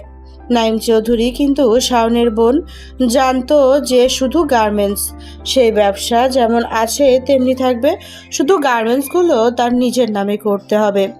সঞ্জিতা চৌধুরী তাই মনে করেছিল, কিন্তু নাইম চৌধুরী তার বউরে লোক দেখায়, তার নামে করার কথা বলে সব নিজের নামে করে নেয়। তারপরে তাদেরকে বাসা থেকে বের করে দেয়। সঞ্জিতা চৌধুরী তার ভাই বেশি ভাবে বলে হিংসা থেকে নিজের নামে সবকিছু করতে গিয়ে আজ তার বাবা মাকে রাস্তায় নামিয়ে দিল। কিন্তু শাওনের বাবার নাম 2টা অ্যাকাউন্ট ছিল ব্যাংকে। শাওনের বাবা মনে করেছিল সব হারালো তার টাকা দিয়ে সব আবারও ঘুরে দাঁড়াবে, কেননা ওই সময় তার ব্যাংকে 200 কোটি টাকার উপরে ছিল। কিন্তু সে ভালোভাবে গিয়ে ব্যাংকে খোঁজখবর নিয়ে দেখে ওই টাকাটাও তারা বুদ্ধি করে তার অ্যাকাউন্ট থেকে সরিয়ে নিয়েছে। তারা আর উপায় না পেয়ে শাওনকে নিয়ে চলে আসে। কষ্টে দুঃখে ক্ষোভে যেখানেই যায় মানুষ বলে নিজের মেয়ে তাদের সাথে এমন করলো। তাই তারা একটা নিরিবিলি স্থানে, যেখানে কেউ তাদের চেনে না, একটা জায়গায় চলে আসে। কারণ তখন সবেমাত্র ইউনিভার্সিটি শেষ করবে এমন অবস্থা। সে ফাইনাল এক্সাম দিয়ে যখন রেজাল্টের জন্য অপেক্ষা করছে তখন ঘটে এমন অবস্থা। রেজাল্টের পেয়ে অনেকগুলো জায়গায় চাকরির জন্য ট্রাই করছে, কিন্তু কোথাও সম্মতির লক্ষণ পায়নি। এটা বাংলাদেশ। আপনার যতই ভালো রেজাল্ট থাকুক না কেন, যতই ভালো থাকুক না কেন, আপনার ভালো রেফারেন্স না থাকলে আপনার জব হবে না, ঘুষ দেওয়ার মতো টাকা লাগবে না, হয় ভালো চাকরি পাবেন না। এমন তো বিসিএস এর প্রশ্নতেও টাকা দিয়ে কিনতে পাওয়া যায়। এটাই বাংলাদেশ। উপায়ান্তর না পেয়ে লাস্টে একটা কোম্পানিতে অ্যাকাউন্টিং ম্যানেজার পোস্টে চাকরির জন্য যায়, কিন্তু তার অবস্থা এতটাই করুণ ছিল, প্রচুর পরিমাণে টাকার দরকার ছিল। তাই সে পিয়নের চাকরি করতেও রাজি হয়ে যায়। বাকিটা তো আপনারা জানেনই। যখন শাওনের জীবনে এইভাবে ঝড় বয়ে যাচ্ছে, তাই সে বাধ্য হয়ে তার ভালোবাসার মানুষটাকে ছাড়তে বাধ্য হয়, কেননা তার অনিশ্চিত জীবনে সে এখন আর কাউকে জড়াতে পারবে না। অনেক ভেবেচিন্তে দেখে তার জীবনে আসলে প্রিয়াঙ্কার অনেক কষ্ট হবে, সে মানিয়ে নিতে পারবে না। তারপর সে প্রিয়াঙ্কাকে নিজের বিষয়ে ভুল বুঝিয়ে ছেড়ে চলে আসে। এক বুক ভরা কষ্ট নিয়ে ফ্ল্যাশব্যাক শেষ। যাই হোক, আশা করি ছোট্ট একতরফা ফ্ল্যাশব্যাকে আপনারা অনেক কিছুই বুঝতে পারলেন। তো চলুন প্রজেক্ট শুরু করা যাক। ভাই আপনার কফি। এই তো এখানে রাখো। আমি কফিটা দিয়ে চলে আসলাম, তখনই আবার বেল। একে একে আরও 9 জনকে নাস্তা কফি দিলাম। সারাটা দিন 200-300 মানুষকে এভাবে কফি দিতে দিতে আমার চলে যায়। 3টা তালা বিল্ডিং, একবার উপরে একবার মাঝে একবার নিচে, দৌড়াতে দৌড়াতে আমার জীবনটা শেষ প্রায়। এর উপরে প্রিয়াঙ্কার অত্যাচার তো আছে, জীবনে এমন পরিস্থিতি আমার জীবনে আসবে তা অকল্পনীয় ছিল। আজ বাস্তবতা আমাকে এমন জায়গায় দাঁড় করিয়েছে। আজ খুব করে চিৎকার করে কাঁদতে ইচ্ছা করে, কিন্তু পারি না। না পারি কাঁদতে, না পারি সহ্য করে থাকতে। এটাই হয়তো আমাদের ছেলেদের জীবন। আসতে এত দেরি হলো যে? একটা কফি আনেন, আবার চিনির জায়গায় লবণ দিন না। না না ম্যাডাম, এতদিনে শিখে গেছি, আর ওরকম ভুল হবে না। তবে আপনার ফেস কাটিংটা কেমন যেন চেনা চেনা লাগছে। মনে হয় যে এর আগেও টিভিতে মনে হয় দেখেছি, কি একটা শিল্প টাইপের অনুষ্ঠানে। না না ম্যাডাম, ওইটা আপনার মনের ভুল। এমন হবে কেন? আমার মতো গরিব মানুষ আবার থাকবে টিভিতে? বাবা এত বিলাসিতা। তবে আপনি কিন্তু অনেক হ্যান্ডসাম আছেন। ম্যাডাম এইভাবে বলবেন না, লজ্জা লাগে। আপনার আবার লজ্জা আছে? আমি শুনেছি মানুষের লজ্জা থাকে। আমি কি অন্য কিছু যে আমার লজ্জা থাকবে না? ম্যাডাম, একটা পিয়নের সাথে এত কথা বললে আপনার মান সম্মান যাবে। তার উপরে প্রিয়াঙ্কা ম্যাডাম দেখলে তো রেগে আগুন জ্বলে যাবে। বুঝি না শাকচুনির এত সমস্যা কেন? নিজে তো সারাক্ষণ। যাই হোক, যান আপনি কফিটা নিয়ে আসেন। তারপরে শাওন গিয়ে কফি নিয়ে এসে নীলাকে দেয়। এভাবে দেখতে দেখতে বেশ 2-3 মাস চলে যায়। প্রথমের তুলনায় শাওনের উপরে যারা তখন অত্যাচার বেশি করছে প্রিয়াঙ্কা, এখন উঠতে বসতে শাওনকে অপমান করে। প্রথম প্রথম মুচকি হাসি দিয়ে প্রতিরোধ করার চেষ্টা করলেও এখন যেন তার এটা অভ্যাস হয়ে গেছে। কেননা সে বুঝে গেছে তাকে শাস্তি দেওয়ার জন্য এভাবে 5 বছরের জন্য ফাঁসিয়ে দিয়েছে। সে হাজার কষ্ট যন্ত্রণা বাস্তবতার মাঝেও নিজের লেখাপড়াটা চালিয়ে যাচ্ছে। বিভিন্ন ভালো চাকরির পরীক্ষার ইন্টারভিউ দিচ্ছে, কিন্তু বারে বার চা খাওয়ার নাস্তা খাওয়ার জন্য টাকাই চায়। 15-10 লাখ। উপায় না পেয়ে শাওন ডিসিশন নেয়। না, এভাবে আর হবে না। আমাকে সিভিল সার্ভিস বাংলাদেশ বিসিএস এর জন্য ট্রাই করতে হবে।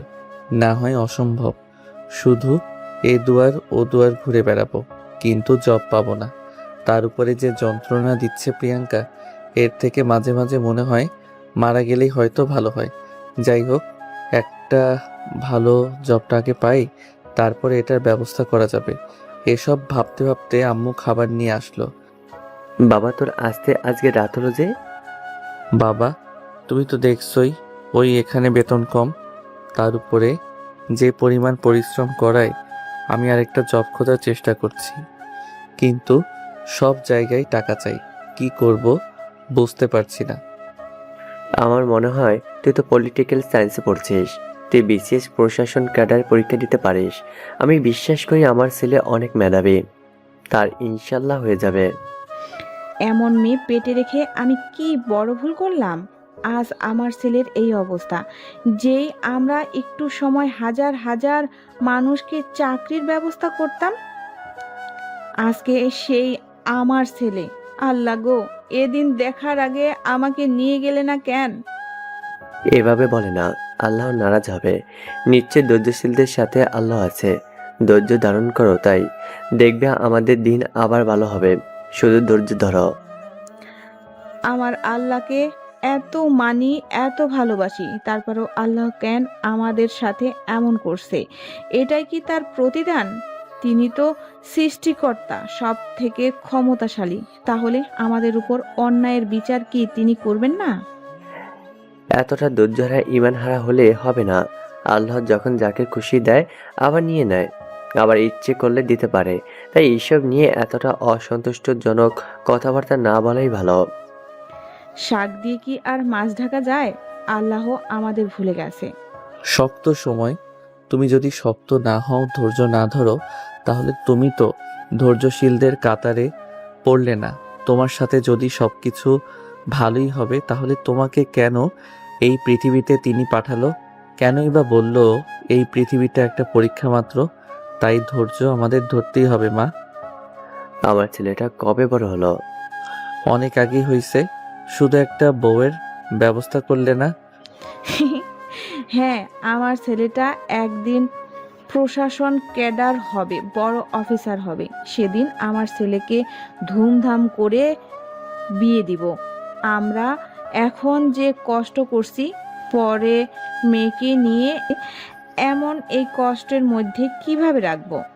হ্যাঁ গো, ঠিক বলছো। আসো খাবার খেয়ে নেই। ওরে কালা টাকলা রে, তোর টাক আজ আমি ফাটাবো। বলেই পাশের বাড়ির টিনের সাথে জোরে একটা সাউন্ড হলো। ওই দেখো, আবার শুরু হয়ে গেছে।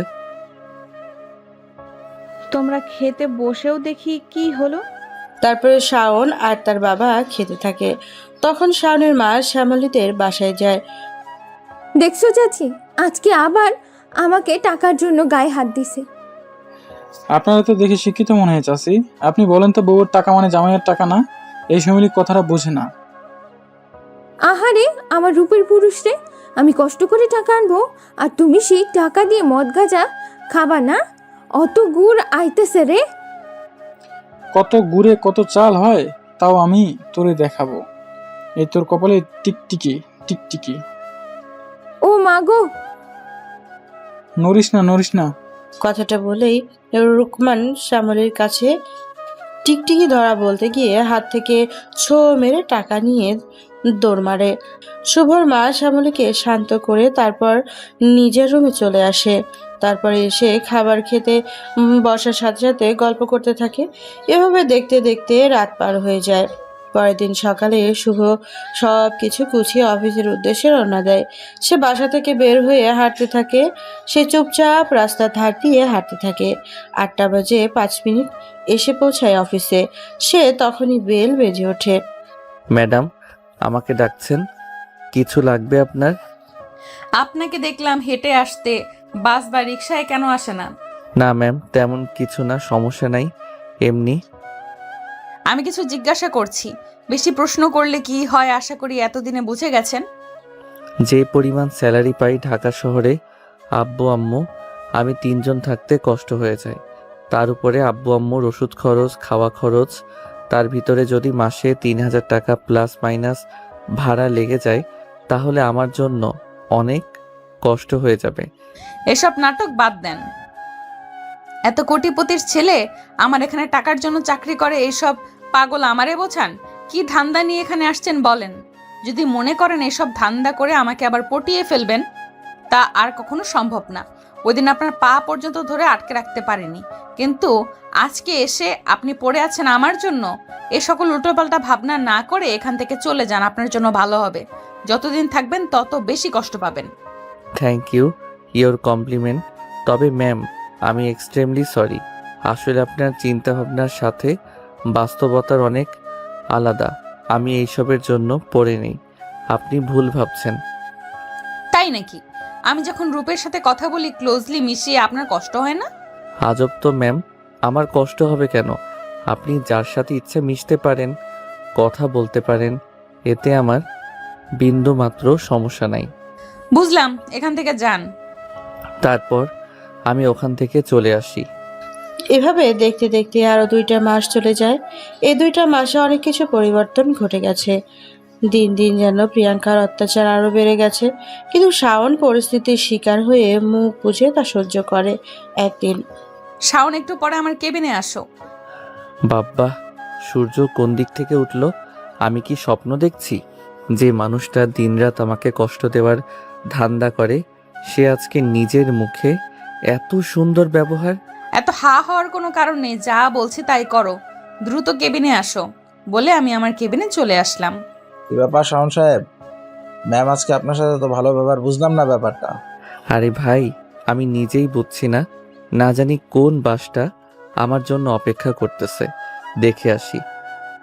দেখে যেও যেন আবার বড় বাস হাতে ধরায় না দেয়। দেখা যাক। আমি প্রিয়াঙ্কার কেবিনে চলে আসলাম। আসবো ম্যাডাম? হ্যাঁ, আর পার্সোনাল কাজ আছে বুঝছো, একটু পরেই তোমার ভাইয়া আসবে। ভাইয়া মানে বুঝতে পারলাম না ম্যাম। আরে রূপ, তোমার দুলা ভাই। অনেকটা অবাক হয়ে, ও তাই নাকি? এটা তো অনেক খুশির খবর। এত ওভার রিয়েক্ট করার দরকার নাই। মুখের ফেস দেখলে একজনের মনের ভাব বোঝা যায়। না ম্যাডাম, যেমন ভাবছেন ব্যাপারটা তেমন না। 500 টাকা নাও। আমার টাকা লাগবে না, আমি নিতে পারবো না। আমি তোমাকে নিতে বলিনি। তাহলে? সোজা দোকানে যাবা, গিয়ে প্রোটেক্টর কিনে আনবা। মানে? যা শুনছো তাই। আজকে ইমার্জেন্সি লাগবে তো আমাদের, আমি লজ্জাতে আনতে পারতেছি না। তুমি যাও নিয়ে এসো। প্রিয়াঙ্কা তুমি ঠিক আছো? কি বলেন শুনিনি। না মানে তেমন কিছু না। ও দ্রুত যাও। আমি তো জীবনে এসব কিনিনি ম্যাডাম, আমি পারবো না। দয়া করে আপনি অন্য কাউকে দিয়ে। এইটা তোর বাপের বাড়ি না, যা বলবি তাই শোনা হবে। ভালোভাবে কথা বলছি, গায়ে লাগতেছে না? সোজা গিয়ে যা বলছি করে আয়। এরপর আমি ওখান থেকে বের হয়ে রাস্তায় চলে আসলাম। একটা ফার্মেসির দোকানে গিয়ে ঘোরাঘুরি করছি। কেমনে বলবো রে ভাই, জীবনে বলছে নাকি এক্সপেরিয়েন্স নাই। কি ব্যাপার মামা, এভাবে ঘোরাঘুরি কেন? না মানে কিছু কি লাগবে আপনার? হ্যাঁ তো লাগবে। ওই যে আছে না ফু ফু। ফুপু দিয়ে কি বললেন বুঝলাম না। ওই যে হাওয়া হাওয়া ফুলে ফুলে। আরে মামা বুঝতেছি না, বুঝিয়ে বলেন। আর ওই যে বাচ্চারা ফু দিলে ফুলে ওইটা। তো মাথা খারাপ করেন না তো, এখান থেকে যান। এমনিতে আছে আরেক যন্ত্রণায়। নিজের ভালোবাসার মানুষ অন্যের লাগে নাকি কি করবে, তার জন্য আমাকে দিয়ে উল্টাপাল্টা কিনেছে। আমি হাসবো না কাঁদবো ভাই বুঝতেছি না। কি ব্যাপার, চুপ হয়ে গেলেন কেন? আরে ওই যে বাচ্চারা খেলা করে ফু দিলে ফুলে ওইটা। ও বুঝছি বুঝছি, বেলুন নাকি? মামা আপনি পাক্কা শেয়ানা, নতুন নাকি? চুপ, এত কথা কি বলতে বলছে আপনাকে? যা বললাম তাই করেন। কপিস লাগবে, কি ফ্লেভার? এই মরছি আরেক চারায়। এখন কি বলি? উল্টাপাল্টা নিয়ে গেলে যদি রাগ করে। কি মামা চুপ কেন? মামা 2টা লাভ বেলুন দেন, আর 2টা এমনিতেই নীল কালার দেন। এ নিন, 30 টাকা দিলেই হবে। কি মনে করছিস প্রিয়াঙ্কার বাচ্চা? আমিও কম শেয়ানা না, দেখ কি করি। তারপর আমি বেলুন নেই, সোজা অফিসে চলে আসি। দেখ আমাকে কষ্ট দিছিলি না, তোরে এমন জ্বালানো জ্বালাবো, এমন কষ্ট দেওয়া দেব, মাগার কোনো দিন চোখ ফেরাইতে পারবি না। নর্মাল ডোজে কাজ হচ্ছে না, আলট্রা প্রো ম্যাক্স দিতে হবে। এসব মনে মনে আমি ভাবছি, তখনই আমার টেবিলের উপরে থাবা দিয়ে শাওন বলে উঠল, এই যে আপনার প্রোটেক্টর, কোথায় সাজাতে হবে বলেন, আমি ফুলে বেঁধে দিচ্ছি। আমি অনেক সুন্দর সাজাতে পারি। ওই পিয়নের বাচ্চা, তোর এত বড় সাহস! তোরে আমি আনতে বলছি? তোরে আমি কি আনতে বলছি আর তুই কি আনছিস? ম্যাম আমি যা বুঝি তাই আনছি। কথাটা শুনে প্রিয়াঙ্কা তার চেয়ার থেকে উঠে শাওনের শার্টের 2 কলার ধরে বলতে থাকে, অনেক সে আনা না, ভাঙবি তবু মচকাবি না। ম্যাম এইভাবে করলে পিছন থেকে কেউ এসে পড়লে ভাববে যে আপনি আমাকে চুম্মা দিচ্ছেন। যে মানুষ বলা বলি করবে ম্যাডাম একটা পিয়নকে ধইরা চুম্মা দেই, আপনার মান সম্মান চাঙ্গে উঠে যাবে। তখন আমি ওর কলারটা ছেড়ে দিলাম। তোরে তো আমি দেখে নিব শাওনের বাচ্চা। কেন? সোনা পাখিটার কাছ থেকে কি দেখো না তুমি? একটু কাছে আসবো, দাও দাও, এই জায়গায় একটা চুমু দাও। তোর বাবা মা তোকে কিসের হাড় দিয়ে তৈরি করছে রে? এত অপমান করে কষ্ট দিই তাও তোর গায়ে লাগে না? আমি নিজেকে নির্লজ্জ ট্যাগ দিয়েছি। এখন থেকে আমি নিজে নির্লজ্জ গান গাইতে থাকি। আই মিন মনে মনে। চলো সোনা পাখি একসাথে গান গাই। আমার ঘুম ভাঙাইয়া গেল রে প্রিয়াঙ্কা ময়না রে। সব কাহিনী শুনে প্রিয়াঙ্কার মনে মনে ভাবতে থাকে, কি ব্যাপার, পোলাই কি সব বুঝে ফেললো নাকি? কি সোনা পাখি অবাক হলে? ওরে আমার টুসটুসি রে, তোমার খালাতো ভাই রূপকে এনে আমার সামনে প্রেমের অভিনয় করে আমাকে কষ্ট দিতে চাইবা, আর আমি অবুঝের মতো সেগুলো হজম করব? আমি কিচ্ছু জানি না তাই না? তুমি যদি চলো ডালে ডালে, আমি চলি পাতায় পাতায়। তুমি সোনা এগুলো অভিনয় করে বুঝিয়ে দিচ্ছ এখনো তুমি আমাকে ভালোবাসো। আমি তো অনেক দিন আগে থেকেই কাহিনী জানি, কিন্তু বলিনি। তোমাদের এইসব কাহিনী দেখে ভালোই মজা লাগতো হয়। ওরে হিটলার রে! প্রিয়াঙ্কার কথাটা বলে ডান হাতের আঙ্গুলটা উঁচু করে ধরতে বলতে থাকে, মনে রাখিস, তুই যদি পাতায় পাতায় চলতে পারিস তাহলে আমি বাতাসে বাতাসে চলবো। তখনই শাওনের হুশ করে প্রিয়াঙ্কার আঙ্গুলে একটা চুমু দিয়ে দেয়। ওরে বাবারে, মরে গেলাম। 440 ভোল্ট। এখন কি হলো? এটা কি হলো? এটা চুমা চুমা খেলা হলো। তুমি বুঝতেছো না বাবু? শাওনের বাচ্চা বলে ওর নাকের উপরে একটা বক্সিং মেরে দিলাম। ওরে বাবারে, আমার নাকটা গেল রে। এক ডাইনি আমার নাকের উপরে ঘুষি মারছে। দেখ এখন কেমন লাগে। কেমন লাগে দেখাচ্ছি তারা। বলে আমি চুল ধরলাম। জোর হলো না, আরো জোরে হেইও। চুল ছাড়, চুল ছাড়, থুকু ছাড়। ব্যথা লাগে রে ওরে। তখনই দেখি ওর হাতটা আমার সামনে, 2 হাত দিয়ে আমার চুল ধরে আছে। ওর 1 হাত ধরে দিলাম কামড়। ওরে কালা কুত্তা রে, ব্যথা লাগে? দেখ এখন কেমন লাগে।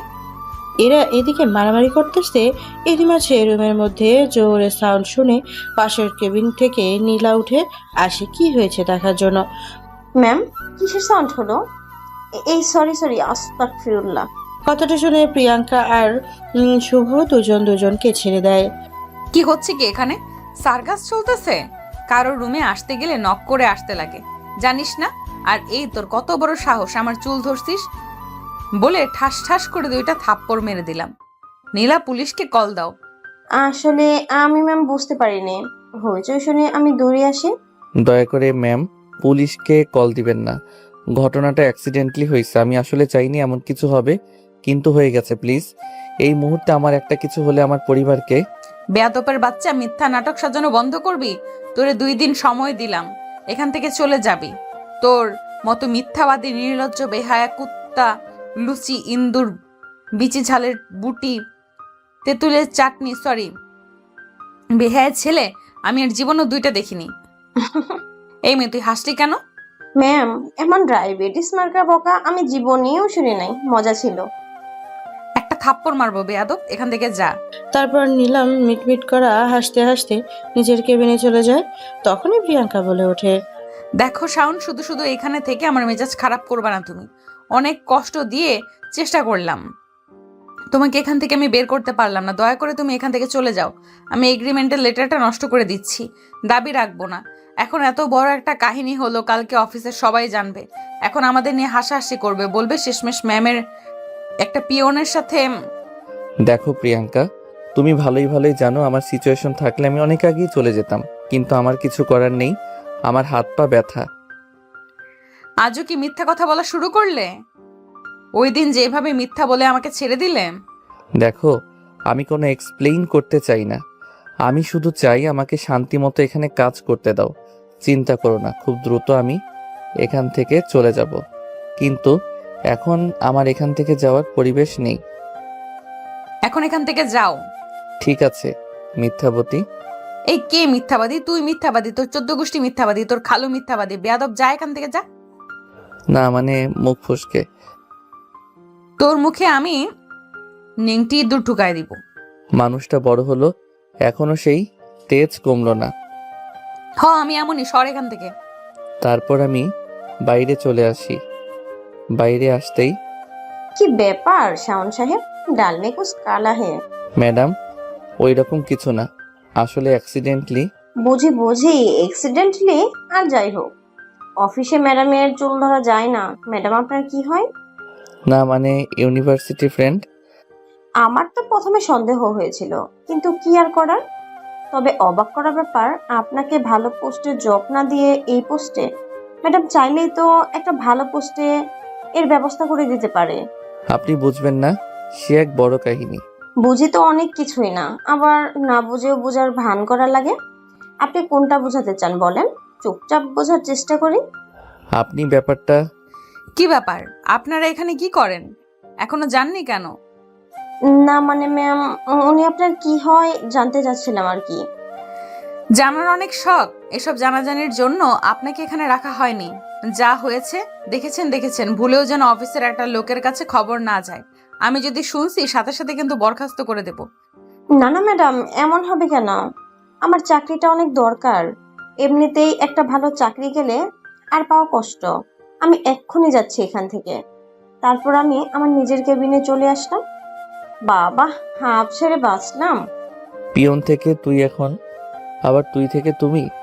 বাবা, একটা মানুষের কত রূপ। দেখেছো, তুমি এখনই সবাই উল্টা ভাবছে। এসব কথাবার্তা বাদ দাও। আবু বাইরের অফিসের কাজে ছিল প্রায় 1 বছর অফিসের সব কাজ আমাকে কন্ট্রোল করা লাগছে।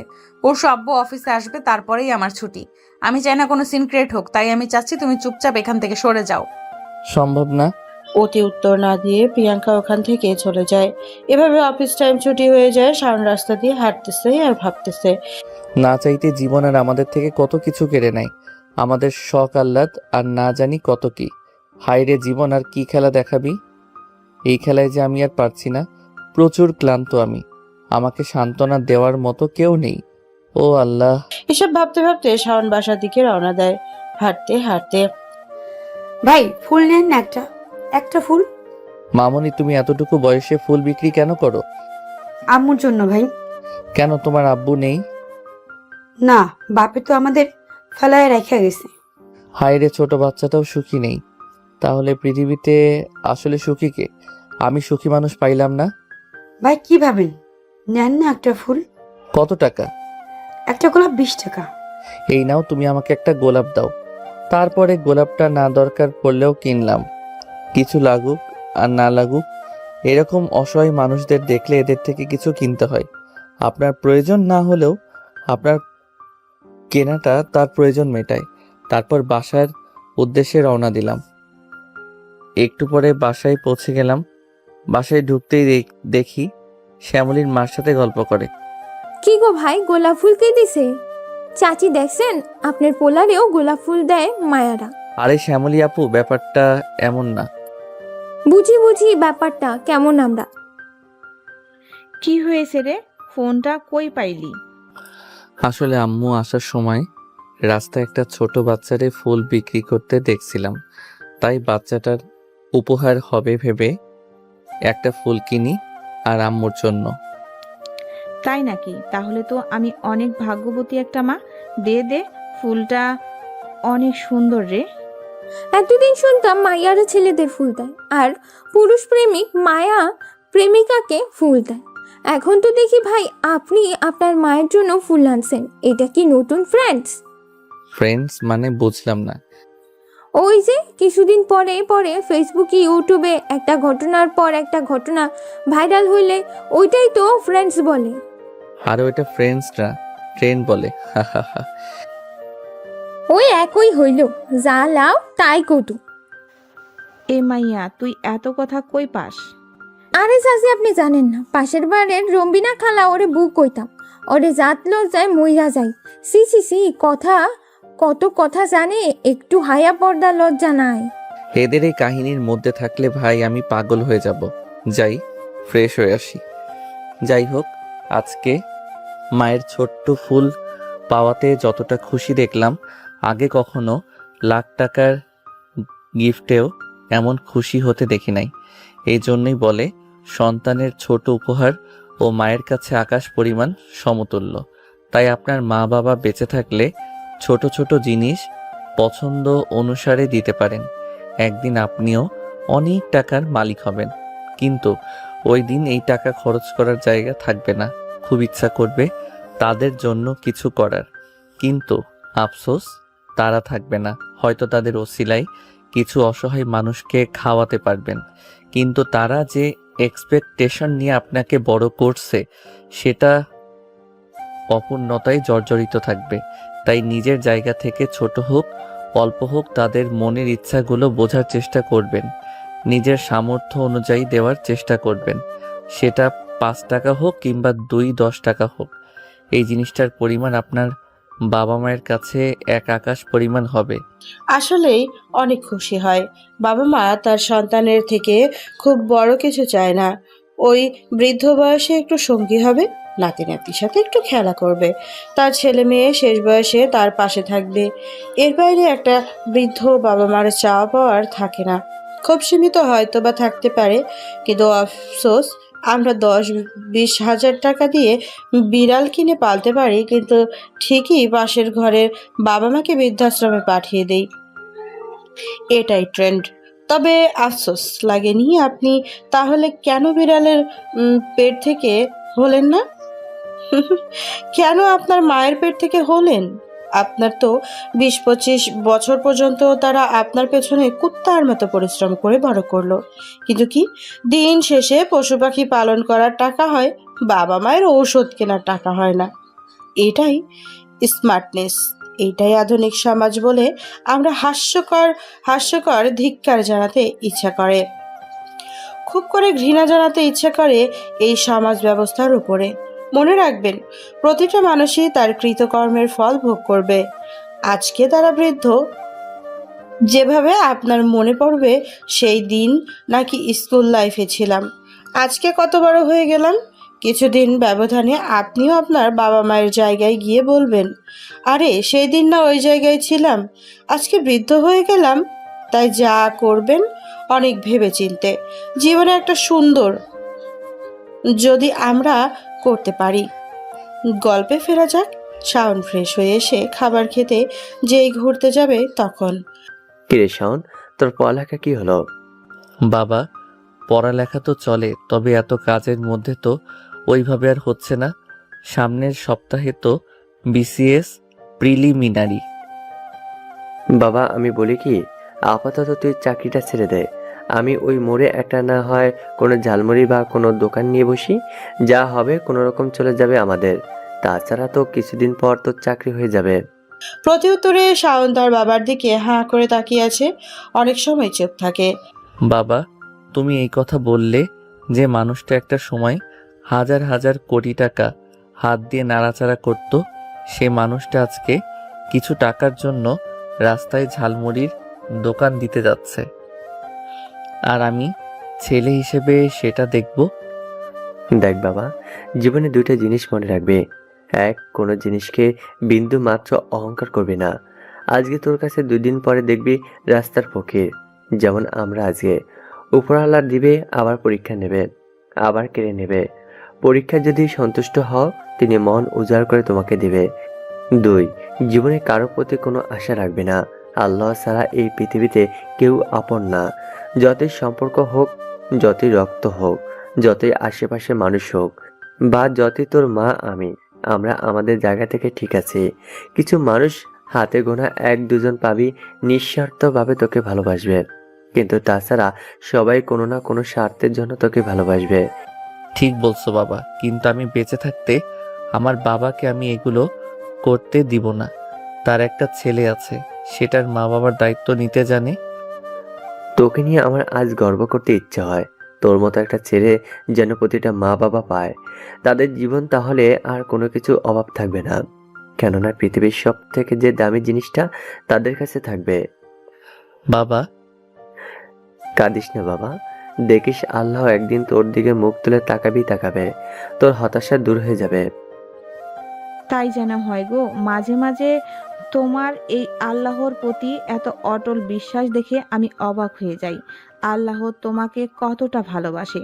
আমিও যেন সব সময় তোমার মতো এরকম হতে পারি। আল্লাহ যা করে ভালোর জন্য, কোনো না কোনো দিক থেকে হয়। দেখো, আগে আমাদের কত টেনশন থাকতো, এইটা ওইটা, কিন্তু আজকে তো আমরা খেতে পারছি, ঘুমাইতে পারছি, ওষুধ খেতে পারছি, কিন্তু সেই টেনশন আছে আর নেই তো। তাহলে এত অভিযোগ করতে যেও না। যে সম্মান নিছে সেই সময় মতো দিয়ে দেবে। ইনশাল্লাহ আব্বু। তারপরে তারা বিভিন্ন গল্প করতে করতেই ঘুমিয়ে পড়ে। এরপরে আরো একটা দিন চলে যায়। এতদিন পর কি ব্যাপার, আজকে সবাইকে এখানে ডাকলে যে? রঞ্জন দা, আজকে তো মনে হয় বড় স্যার আসবে। তাহলে যাক বাবা, এই ম্যাডামের হাত থেকে তো বাঁচা যাবে। একদম দাদা, জ্বালাইয়ে পুড়াইয়ে মারছে। তো সবাই কেমন আছেন? আশা করি ভালো। আজকে সবাইকে এই জায়গায় ডাকার একটাই উদ্দেশ্য। আপনারা জানেন বিগত 1 বছর আমি নিজের সর্বোচ্চ দিয়ে দায়িত্ব পালন করেছি। হয়তো এর মধ্যে কোনো রুড বিহেভিয়ার কারোর সাথে হয়েছে বা হয়নি, তবে অফিসের সবকিছু ঠিক করার জন্য এমন কিছু করতে আমি বাধ্য ছিলাম। আশা করি ব্যাপারটা আপনাদের কাছে all clear. So I hope you are all happy.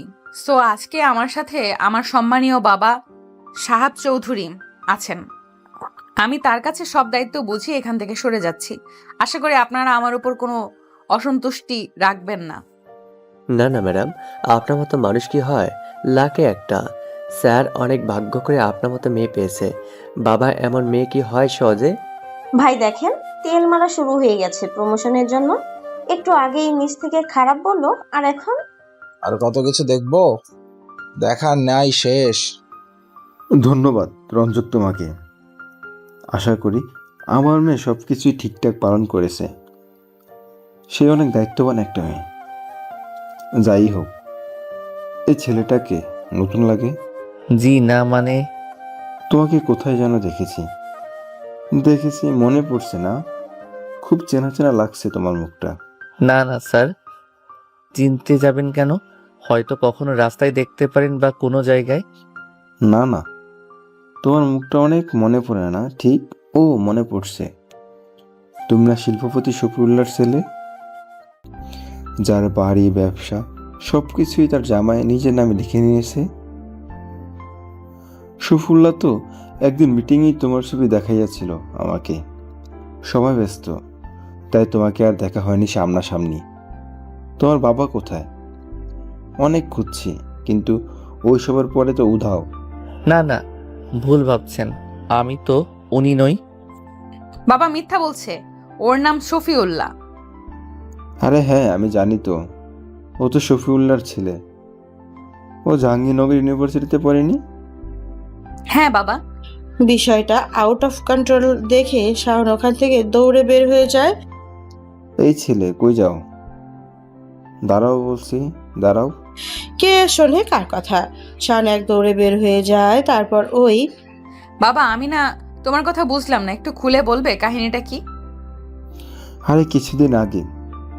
তারপরে সমস্ত ঘটনা প্রিয়াঙ্কা তার বাবাকে খুলে বলে। কি বলছো তুমি? এসব মাথা ঠিক আছে তোমার?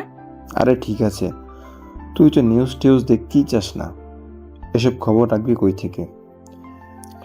কতগুলো টিভি চ্যানেলের ব্যাপারে নিউজ করলো না? তখনই প্রিয়াঙ্কা ফোন হাতে নিয়ে চ্যাট জিপিটিতে এর ব্যাপারে সার্চ দেয়। সাথে সাথে সেই উত্তরে যা পেল অবাক হয়ে গেল। নিচে কিছু টিভি চ্যানেলের ইউটিউব লিংক পেল, সময় টিভি, আর সে যেন হতবাক। আচ্ছা বাবা, এই ঘটনাটা কত তারিখে হয়েছে?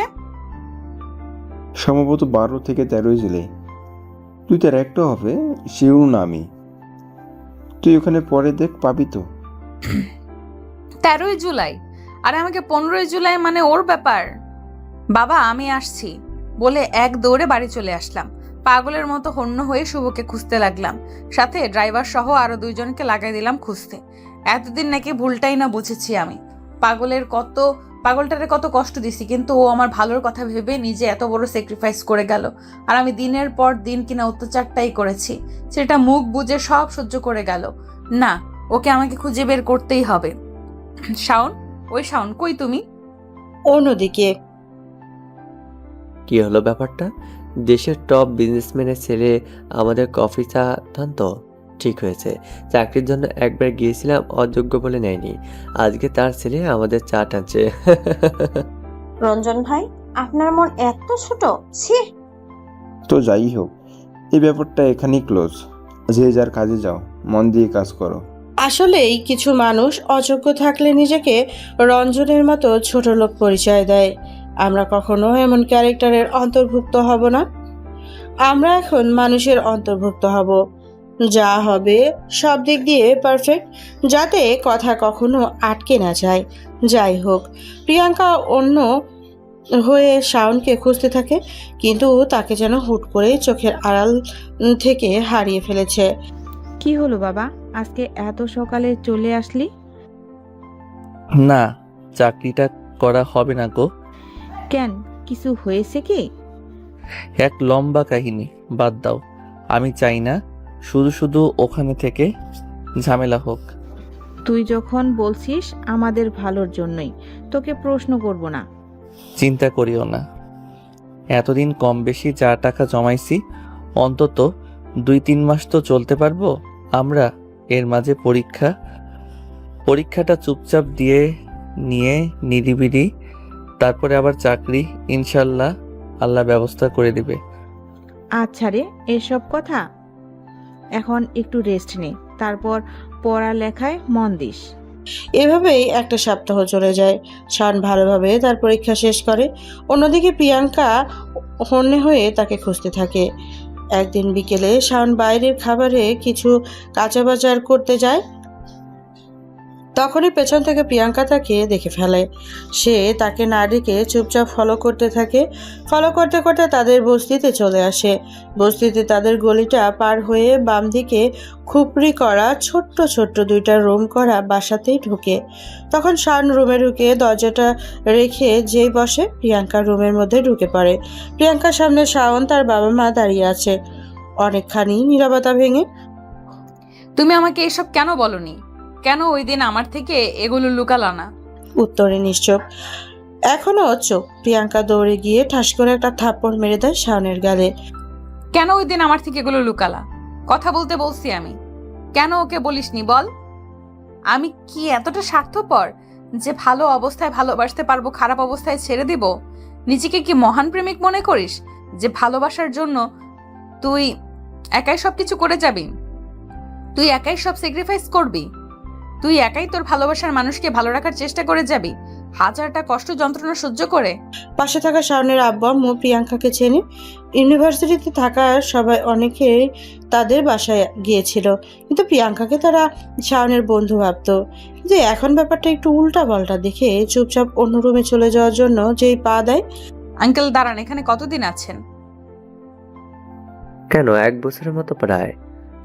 যারা একটা সময় গাড়ি ছাড়া এক পা ফেলতো না, তারা এইভাবে কিভাবে সম্ভব? আর আমি কতটা খারাপ হলে তোমার উপরে শাওন এইভাবে অত্যাচার করতে পারি? আমার তো নিজের চুল ছিঁড়তে ইচ্ছে করতেছে। কথাটা বলে প্রিয়াঙ্কা নিজের গালে নিজেই থাপ্পড় দিতে লাগে। একের পর এক নিজের গালে সে থাপ্পড় দিতেছে। তখনই প্রিয়াঙ্কার হাত চেপে ধরে আর প্রিয়াঙ্কা শাওনকে জড়িয়ে ধরে হু হু করে কাঁদতে থাকে আর বলতে থাকে, কেন এমন করলে গো? জানো আমার কত কষ্ট হয়েছিল? এর থেকে আফসোস লাগে একটা বছর কি কষ্টটাই না দিলাম আমার পাখিটাকে, আমার ঘুঘু পাখি।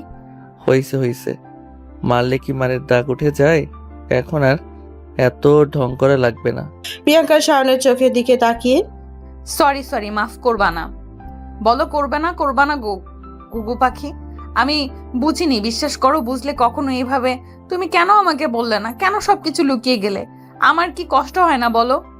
কথাটা বলে প্রিয়াঙ্কা আগের মতো তার ঘামা নাকের একবার এদিকে একটা হাত দেয়, একবার ওইদিকে একটা হাত দেয়, তারপরে শাওনের নাকে হাত দিয়ে আর কান্না করতে থাকে।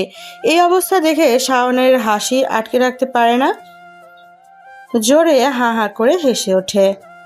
এখানে কি সিনেমা চলছে? বাবা মার সামনে কি হচ্ছে? সরি আম্মু, আমার ভবিষ্যৎ আম্মু, আমি তোমার বৌমা, একমাত্র বৌমা। কথার জালে প্রথমে ইমপ্রেস করে ফেললে, এমনিতেই মেয়ে হিসেবে তোমাকে আগেই ভালো লাগতো, বুঝেছো? তবে তলে তলে যে এত দূর তা তো জানি না। তোমার বাবার নাম কি? সাহাব চৌধুরী। তুমি সাহাব চৌধুরীর মেয়ে? জি। তুমি আসছো, ভালো কথা। তোমার বাবা যেন না জানে। মানে আমি আসার সময় তো বাবাকে বলে দিছি ইনফর্ম করে, এই কিছুক্ষণের মধ্যেই চলে আসবে। বলা শেষ, একটু পরে হাজিরও হয় সে। বন্ধু, তুমি এই পরিবেশে? সত্যি আমার আজ লজ্জা লাগছে। না, তেমন কিছু না, আমি এখানে অনেক ভালো আছি, অনেক ভালো। তারপরেও আমার খারাপ সময় তুমি পাশে না থাকলে আমি আমার ব্যবসাটা ফিরে পেতাম না। আজ তুমি তোমার খারাপ সময়ে একটাবার আমাকে খবর দিলা না। নিজের রক্তের মানুষ, তাও নিজের মেয়ে জামাই যখন এমন করলো, কোন লজ্জায় খবর দিতাম? মুখ ছিল আমার। ব্যাপারটা কষ্টকর, তাই বলে আমি জানি না। এখন তুমি আমার সাথে চলো, তোমাকে আমি একটা ফ্লাইটে উঠিয়ে দিই। বাবা, তোমার সাথে কিন্তু আমার মারামারি লেগে যাবে। আমি আবার কি করলাম? তুমি আমার শ্বশুরকে কোন সাহসে ফ্ল্যাটে উঠাতে বলো? আমার শ্বশুর আমার সাথে থাকবে। তোমাকে বলেছিলাম না, ওই যে আমার ক্যাম্পাসের। ও, তাহলে এই সেই ছেলে? ভালোই তো, চয়েস আছে তোর, বলতে হবে। আমি এক কথায় রাজি। দেখ সাহাব, আগে হলে এইসব কথা আমি ভাবতাম, কিন্তু এই মুহূর্তে এসব হয় না। আমাদের আসলে এমন অবস্থা যে আমার পক্ষে এই বিয়ে মানা সম্ভব না। কথাটা শেষ নাই হতে শফিউল্লাহ সাহেবের পা দুইটাকে যেন চাপটে ধরলো, তারপর বলতে থাকলো, ও বাবা, তোমার আব্বা গো আব্বু, এমন কইরো না। একটা বছর পর আমি আমার ভালোবাসাকে পাইছি। অনেক কষ্টে নিজেকে কন্ট্রোলে রাখছি, অনেক কষ্টে পেয়েছি, এখন এখন প্লিজ আম্মু বলো না, তুমি বাসায় গেলে তো অনেক আদর করতে লাগে, নিজের মেয়েকে কষ্ট পেতে দেখে খারাপ লাগে না? ওই যে তোমাকে ওই খেজুরের হালুয়া খাওয়াবো বানিয়ে বানিয়ে প্রতিদিন, খুশ হিসাবে একটু হলেও নাও। এই মেয়েটা কি এখনো বাচ্চাই থেকে যাবে? ওঠো ওঠো ওঠো। আমি বলি, ছেলে মেয়েটাকে আর কষ্ট পেতে দিও না। এমনিতেই ওরা ওদের জীবন থেকে অনেক কিছু হারাইছে। এখন আমি বলি কি, না এ হয় না মিরি। আর কথা না বন্ধু, হাতটা দু হাত দিয়ে চেপে ধরে বললাম, আমার মেয়ের জন্য তোর ছেলে যোগ্য। আর যেই ছেলের পিতা এত ভালো হতে পারে, আমি বিশ্বাস করি সেই ছেলেও অনেক ভালো হবে। আমার আজকে এই জায়গায় আসার সম্পূর্ণ ক্রেডিট তোর। প্লিজ মেনে নে, তুই কষ্ট পেতে দিস না। তখন শাওন মিনমিনিয়ে বলে ওঠে, বাচ্চা না চাই, যেই ডাইনি ডাইনি ফার্মেসিতে দেয় উল্টাপাল্টা কিনতে। কি বললি তুই? হচ্ছে বাসায় যে না কিছু বলিনি তো। এত মিনমি নিয়ে কথা বলা লাগবে না। বাসায় গিয়ে কিছুদিন পর বিয়ে করে তারপরের মন ভরে কথা বলিস। হার্ট স্ট্রোক করলাম বলে 1 ঘন্টাও পারবো না বসে থাকতে, এখান থেকে বিয়ে দিয়ে নিয়ে যাবা, এই আমি বসলাম। কথাটা বলে নিচে বসে পড়ে প্রিয়াঙ্কা। প্রতি উত্তরে সবাই হাহা করে হেসে ওঠে। একটু পরে সবাই সবকিছু গুছিয়ে প্রিয়াঙ্কাদের বাসার উদ্দেশ্যে রওনা দেওয়ার জন্য প্রস্তুতি নেয়। চাচি আমারই সেরাও চলে যাও, গল্প করব কার সাথে? আমার কে জানি কান্না পাচ্ছে, আমি কিন্তু কাইন্দা দেবনি। পাগল মেয়ে, কই যাচ্ছি? কিছুদিনের মধ্যেই আমাদের বাসায় কাজের সাহায্যের জন্য তোকে নিয়ে যাব। সত্যিই তো, তাহলেই কালোটাকে হাত থেকে বাঁচবো। হ্যাঁ হ্যাঁ, যাব তো। ভাবি আপনি নেবেন না আমারে? সব কাজ আমি করে দিব। মাগার চাষি কেয়ার ছাড়া আমি থাকতে পারবো না। ও আমার কি হলো গো, ও মা গো, বুকের মধ্যে কষ্ট লাগছে। কি হলো রে, আমি মরে গেলাম রে। আরে আরে, আপনাকে রেখে কি যাওয়া যায়? আপনি ব্যাগটা রেডি রাখেন, কালকেই আপনি চলে যাবেন। এই নেন ঠিকানা। এই বের হ, শান্তি লাগছে। তুমি এত ভালো কেন? ভাবিমণি তুমি অনেক লক্ষ্মী। আমরা গল্প করব। আচ্ছা, আমি অনেক গল্প জানি। আচ্ছা। তারপরে সবাই রেডি হয়ে বাসায় চলে যায়। প্রিয়াঙ্কা তারপরে কাজের থেকে পারিবারিকভাবে তাদের বিয়ে হয়। বিয়ের কিছুক্ষণ পরে যে যার রুমে চলে যায়। প্রিয়াঙ্কা আর শাওন এখন বাসর ঘরে। প্রায় 1 বছর, আর আগের গুনে গুনে 6 মাস, সুদ সহ 2 বছর। অনেক কাঁদছি। ফেরত দে, চোখের পানি ফেরত দিবি নাকি বল? বউ জামাইয়ের কাছে সুদ খাওয়া তো হারাম, আল্লাহ নারাজ হয়। তাহলে আমি সুদ বাদ দিলাম, বাকি কষ্ট ফেরত দে। কিভাবে দেব? 1 বছর 6 মাস 3 ডাবল করে, না না 8 ডাবল, না না 50 ডাবল, মন ভরে দিলাম। না 103 ডাবল কর, এই পরিমাণ ভালোবাসা দিবি, বল দিবি নাকি? 103 ডবল কেন, 1000 ডবল দিলে হবে। এই তো আমার লক্ষ্মী জামাই, অনেক হবে। তার আগে একটা বাবু লাগবে, অনেকদিন পেটটা ফাঁকা ফাঁকা ছিল, এখন ট্রাফিকটা পূরণ করতে হবে, তাড়াতাড়ি বাবু দে। একদিনে জিনিস নাকি লং প্রসেস, অন্তত 10 মাস সময় লাগবে। না আমি কালকের মধ্যে চাই। এত বড় মেয়ে, অফিসে কত বড় বড় কথা, আর এখানে যেন ভাজা মাছ উল্টে খেতে পারে না, নির্লজ্জ কোথাকার। ইস, এইভাবে বলে না, লজ্জা লাগে না বুঝি? তারপর তাদের মতো ভালোবাসার মুহূর্তে তারা হারিয়ে যায়। এভাবে দেখতে দেখতে আরো কিছুদিন চলে যায়। সবকিছু মিলিয়ে আবার যেন সুখে পরিপূর্ণ হয়ে যায়। এই জন্যই তো খারাপ সময়ে ধৈর্য ধরতে হয়। ভালো সময়ের জন্য তার জন্য কঠিন পরিশ্রম করতে হবে। ইনশাআল্লাহ কর্মের দ্বারা জীবনের পরিবর্তন করে দেবে, তবে নিজের জায়গায় সৎ থাকতে হবে।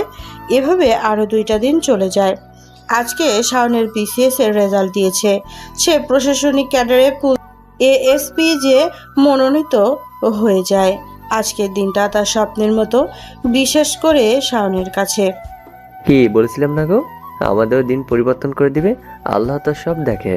হ্যাঁ গো, খারাপ সময় আসবে আবার চলে যাবে। আল্লাহ যেন আমার ভুলকে মাফ করে দেয়। আমি তোমার মতো ধৈর্য ধরতে পারিনি, এত অভিযোগ করেছি। আল্লাহ কি আমাকে মাফ করবে? মন খারাপ করো না, আল্লাহ সবার ভুলকে মাফ করে দেয়, তিনি অত্যন্ত দয়ালু। অন্যদিকে আসসালামু আলাইকুম স্যার, আসবো? সূর্য কোন দিকে? প্রিয়াঙ্কা শাওনের গলা জড়িয়ে ধরে। সূর্য আমার জামাইয়ের কাছে, আমার গুলুজান পাখিটা এসপি হয়ে গেল, কবে জানি আমাকে ঠুস করে গুলি করে দেয়, ভয় লাগে। তাই নাকি? কই গুলি করব, নিচেই নাকি উপরে? লুচ্চা বেটা। যাই হোক, তোমার জয়েনিং কবে? এই দিনটারই তো অপেক্ষা করছি। জয়েনিং ডেটটা হলেই জয়েন করে আগে দুলাভাই আর বোন তাদের হিসাবটা বোঝাবো, তিল তিল করে সবকিছুর হিসাব নিব, সবগুলোরে রাস্তায় বসাবো। সোনা জামাই, শ্বশুরাব্বা বলে না ধৈর্য ধরো। আজ ধৈর্য তোমাকে কোথায় আনছে দেখছো? হাজার হাজার কোটিপতি স্বপ্নই জায়গাটা, কিন্তু আল্লাহ তোমাকে শূন্য হাত থেকে এই জায়গায় বসাইছে। আজকে হয়তো প্রথমে তোমার সাথে এমন না হলে এই জায়গায় তুমি আসতে না। আল্লাহ চায় তো এখানে আসো, তাই এমন হয়েছে। তাদের মাফ করে দাও, তাদের বিচার তারা পেয়ে যাবে সময় মতো। এটা আমার পেটে তোমার যে বাচ্চা আসতেছে তার পক্ষ থেকে আমার ওয়াদা। আমার বউটা এত লক্ষ্মী কবে থেকে হলো, আর বড় বড় কথা শিখলো? আমার শ্বশুর আব্বু শিখিয়েছে, দেখতে হবে না আব্বুটা কার? তোমার আব্বু তোমার আছে বলো? কপাল লাগে সোনা এমন আব্বু পেতে, বুঝতে পারছো? পাইছি, হা হা হা হা। যাই হোক, তুমি আর কোনো এখন এসব ঝামেলাতে জড়াবাও না, ওকে? আমার বউ তার বাচ্চাকে সাথে নিয়ে আমাকে ওয়াদা করালো, আমি কি ফেলতে পারি? মুয়া। এভাবে তাদের দিন চলতে থাকলে সুখে শান্তিতে। অন্যদিকে শাওনের বোন যখন কিছুদিন পরে জানতে পারলো সমস্ত কিছু তার নিজের নামে না করে তার স্বামী তার নিজের নামে করেছে এবং অন্য মেয়ে নিয়ে নেশা মদ ফুর্তি করে বেড়ায়, কিছু বলতে আসলে মারধর করতে থাকে। সে না পারে কাউকে বলতে, না পারে সহ্য করতে। বেঁচে থেকেই তার যেন মৃত্যুপ্রায় অবস্থা। তার বাবা মার ভাইয়ের খবরও তার জানা নেই। না সে সামনে যেতে পারছে, না পেছনে মরতে পারছে। কেননা মৃত্যুটা যে নিজের ইচ্ছাই করলে আজীবনের জন্য জাহান্নাম অবতারিত। এটাই হয়তো বাস্তবতা। কাউকে কেউ কষ্ট দিয়ে কখনো সুখী হয় না। হয়তো আপনি নিজের চোখে দেখবেন না সে সুখে না কষ্টে আছে। মনে রাখবেন, যে মানুষটা প্রতি সেকেন্ডে আপনার হার্টবিট চালাচ্ছে, যে কান দিয়ে গল্প শুনছেন আপনার ব্রেনে বোঝাচ্ছে, যে চোখ দিয়ে দেখছেন আপনি দেখতে পাচ্ছেন, যা ইচ্ছে তাই করছেন, কিডনি লিভার সব কিছু কাজ করছে, কত সূক্ষ্মভাবে এতটুকু এদিকে থেকে ওই দিকে হচ্ছে না, অথচ আপনার সাথে অন্যায় করে আপনার উপরে জুলুম করে। সে কিভাবে ভালো থাকবে? আপনার প্রতি আল্লাহ যদি এত দায়িত্ববান হন, তাহলে ওই জায়গায় তিনি কে দায়িত্ব ভালো হবেন না? অবশ্যই হবে, ভয়াবহভাবে হবে। তার সমপরিমাণ কিংবা তার থেকেও ডাবল ব্যাক পাবে। সে শুধু ধৈর্য ধরুক। আজকের এই পর্যন্তই। ভালো থাকবেন, ভালো রাখবেন, ভালো রাখাটাই মুখ্য বিষয়।